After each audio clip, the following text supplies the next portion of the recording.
A few weeks ago, I was just walking home after a long day, and this quiet thought hit me. What does it even mean to be a man anymore? Growing up, I thought that manhood was clear, strong, reliable, protective, but somewhere along the way, that just faded. And honestly, I don't think that society knows what it expects of men either. This isn't about politics, by the way. It isn't about labels or all the noise that you see online. It's something softer. This is more like a personal feeling of confusion, like trying to find your footing when the rules keep changing. And maybe you felt it too, that quiet nagging uncertainty. So today, I just want to sit with that feeling, talk it through like old friends. So let's figure this out together. When I was a kid, being a man, it seemed like a clear path. It was the way my dad carried himself, steady, hardworking, always ready to fix a broken shelf or change a tire. And my uncles were pretty much the same way, practical, stoic, quick with a joke, but slow to show vulnerability. They didn't talk about masculinity, they lived it. The message was simple: be strong, be useful, protect the people you love. This wasn't just my family. This was the culture I grew up in the 80s and the 90s. And movies and TV shows, they reinforced the idea. If you think about John Wayne's rugged cowboys or Harrison Ford's fearless adventures, manhood was about courage, competence, and a quiet sense of duty. The writer Robert Bly captured this in his book, Iron John, where he described a deep masculine passed down through generation, a set of qualities like resilience and responsibility that men were meant to embody. Historically, these roles made sense. In pre-industrial societies, physical strength often dictated labor. Men hunted, built, fought, while women managed homes and raised children. These weren't just stereotypes, these were survival strategies. As historian Stephanie Kuntz explains, gender roles were shaped by the economic and biological realities of earlier eras. Growing up, I absorbed this blueprint without question. I wanted to be the guy who could fix anything, who stayed calm under pressure, who had it all together. But even then, I felt quite tension. I wasn't the most handy guy. I'd rather read a book than rebuild an engine. I cared deeply about my feelings, even if I didn't always know how to express them. Still, I tried to fit the mold, assuming that's what it meant to be a man. So, somewhere along the way, the ground beneath me just shifted. The clear lines of what a man should be began to blur, and feminism, which I've always supported, rightly changed old stereotypes. Women could be leaders, breadwinners, adventurers, men could be nurturers, artists, and emotionally open. It was liberating to see those walls come down. But as the stereotypes faded, so did the clarity of what manhood is supposed to mean. New terms came into play, like toxic masculinity. Like, I understood the intent to call out harmful behaviors like aggression towards women or emotional repression. But at the time, it felt like the entire idea of masculinity was on trial.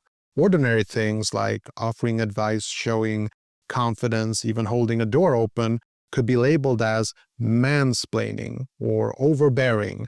And I remember explaining something to a colleague thinking that I was being helpful, only to be told that I was taking up space.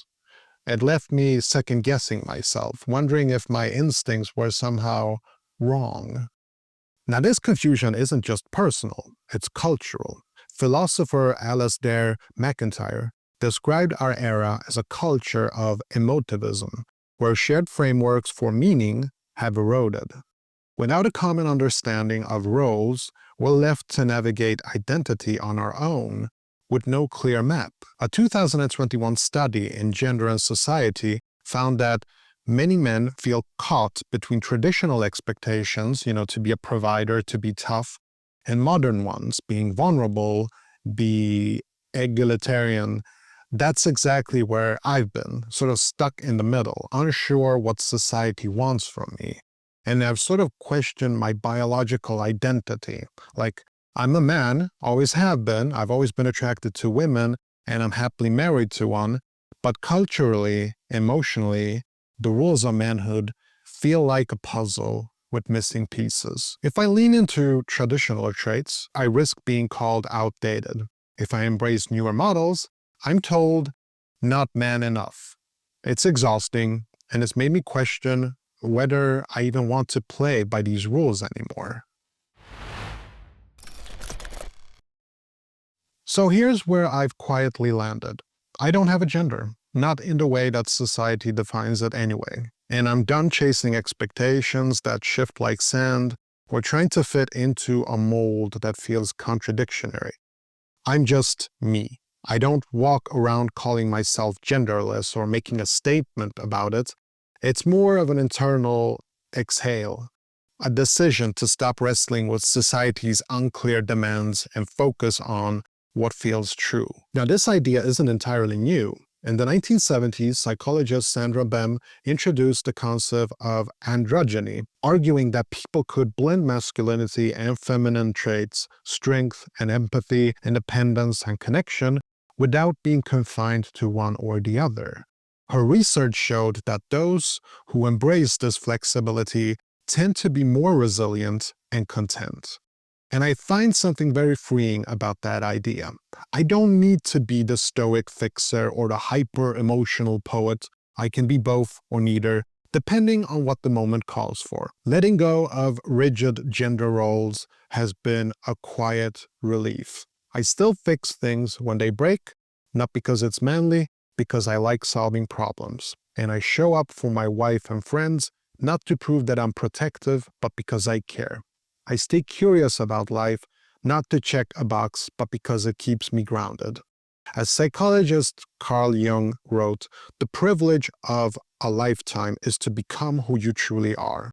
For me, that means being a person first, honest, gentle, flawed, before worrying about being a man.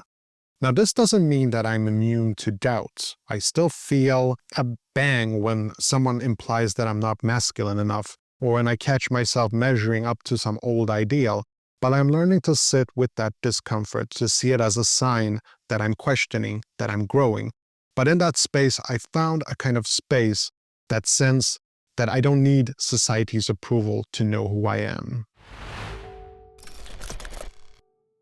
So as I always end these videos, I concluded by saying that I don't have all the answers and I don't pretend to. If you've ever felt this quiet confusion, wondering if you fit into a world that's unclear about roles, expectations, or identity, I just want to say you're not alone. We're all navigating this in our own way, trying to make sense of a culture that is still writing its story.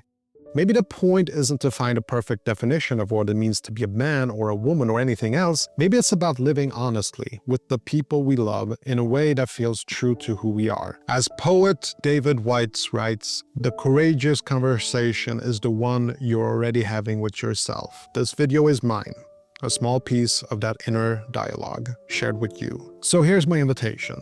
Take a moment to reflect on the roles you carry. Are there expectations that feel heavy, unclear, or out of place? And what would that feel like to set them down, even for just a moment? I'd love to hear your thoughts. How do you make sense of all this stuff? Drop a comment, I read them all, and I'm curious about your story. If this resonated with you, maybe share it with someone who needs it. And if you want more conversations like this, hit the subscribe. I'm here reflecting on the world, one video at a time. Until next time, take care.